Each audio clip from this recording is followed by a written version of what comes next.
Normally, and usually, I love to lean towards a movie or movies about exorcisms and possessions. But lately, I have gracefully been re-entering the gateway of found footage films.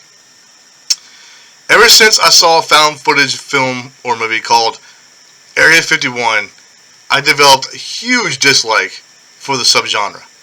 And I must say, I can't emphasize that enough, a huge dislike for found footage. But, on the bright side, the other night I was introduced to a movie written and directed by Dillon Brown. And my likeness for found footage has been reestablished. And here's why. This movie was produced with a budget of less than $4,000. And there are no mainstream actors, no professional actors, nobody you're going to recognize, which is cool. And those are the, I want to say, the factors about a movie that I like. So every once in a while, if I see a found footage film or a movie that I don't recognize anybody, 99% of the time I'm going to watch it. Just because I like to see individuals given that chance to prove what they can do on camera. So, you know, they say opportunity knocks, and I believe once their names get out there in, you know, Hollywood or wherever they're going, they'll be known, which is cool. So, independent movies are making a huge difference and a huge comeback in the horror community.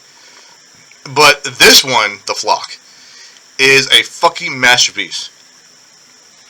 Hello, all you magnificent sons of bitches out there and horror lovers. It is I, the Horror Hound. In this episode, I am very, very delighted to talk about the movie The Flock, which is currently in post-production. And I'm very excited because I'm honored and I feel privileged to have watched the pre-screening of this movie. And it's not every day I get that opportunity. So, Dillon Brown, thank you very much for that opportunity.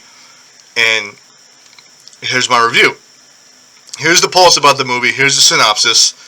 So, while on a journey to find a mysterious cult, 3 young people encounter a plot to raise a demonic entity. Hot on their trail is a team of mercs, or mercenaries, with a similarly,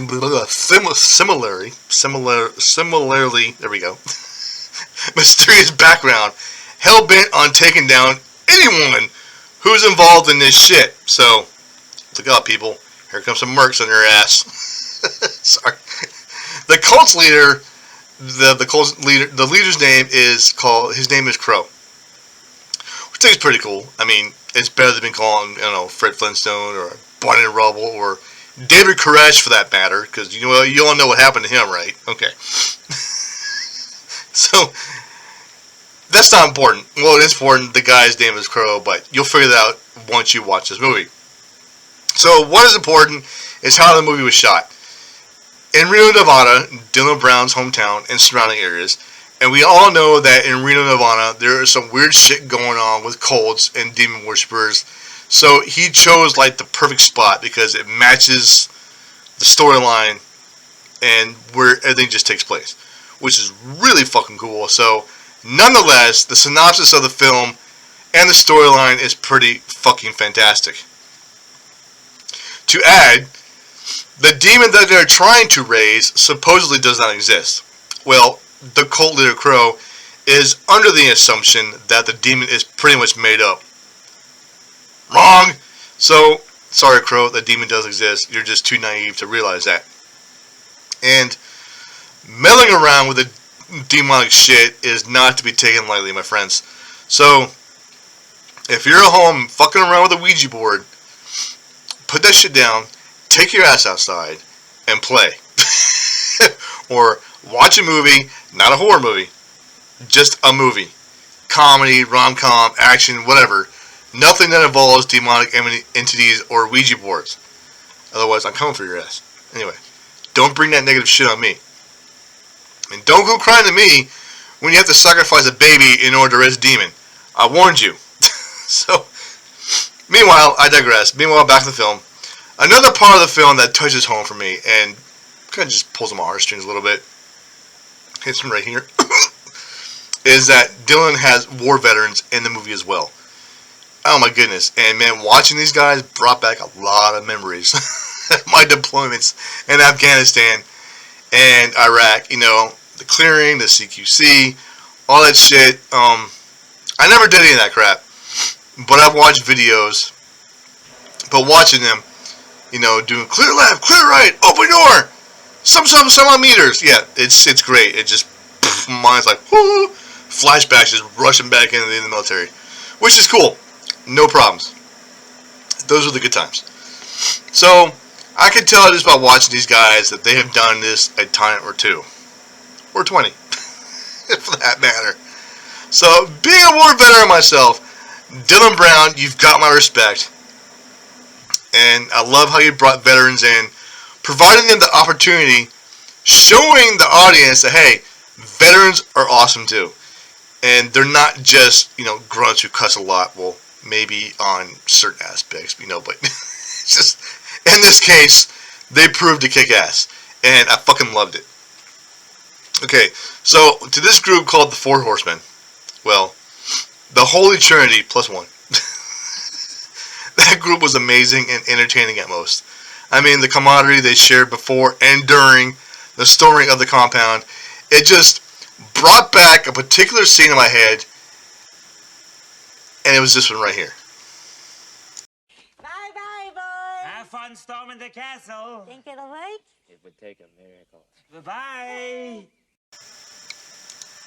Let's not forget the fight scenes, okay? So, the point of view action actually makes you feel like you're part of the movie. And you're the one shooting the weapons or holding the video camera, which I thought was really cool.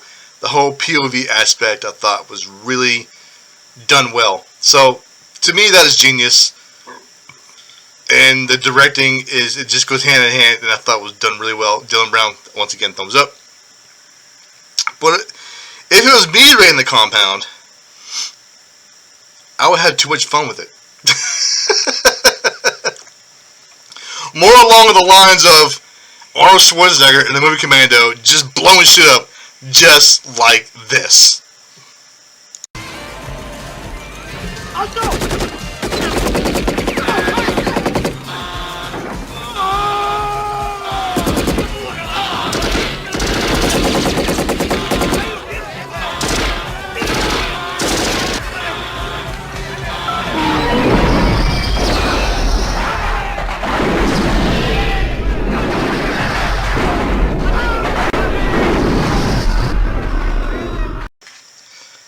In all seriousness, and to sum up a fantastic found footage film, I would definitely recommend watching this movie when it's released.